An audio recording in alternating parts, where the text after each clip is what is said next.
Des images d'une extrême violence diffusées sur les réseaux sociaux. Selon un rapport accablant transmis au procureur de la Cour pénale internationale, le groupe Wagner aurait commis des exactions en Afrique de l'Ouest. Des atrocités filmées puis diffusées sur la toile qui pourraient servir de preuve de crimes de guerre. Depuis que Wagner est entré en guerre au Mali, il y a une escalade des crimes de guerre et des violations des droits de l'homme, y compris des décapitations brutales, des démembrements et des choses qui sont connues parce qu'ils s'enregistrent eux-mêmes et publient les vidéos sur leur compte Telegram.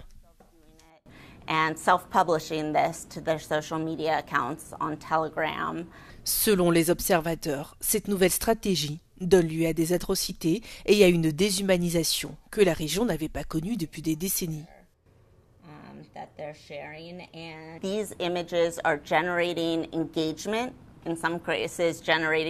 Ces images génèrent de l'engagement et dans certains cas des revenus pour les chaînes payantes qui se sont développées. Le plus choquant, c'est que plus ces images sont explicites, plus ces chaînes obtiennent de l'intérêt et plus le groupe s'agrandit.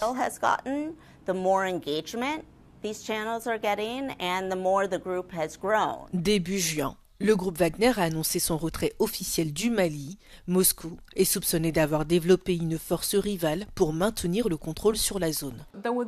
Le retrait du groupe Wagner ne va pas changer de manière significative la situation sécuritaire au Mali.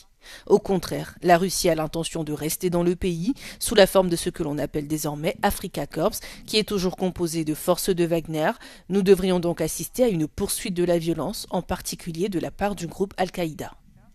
Lorsqu'il s'agit de terrorisme, la région du Sahel est considérée comme l'endroit le plus meurtrier de la planète.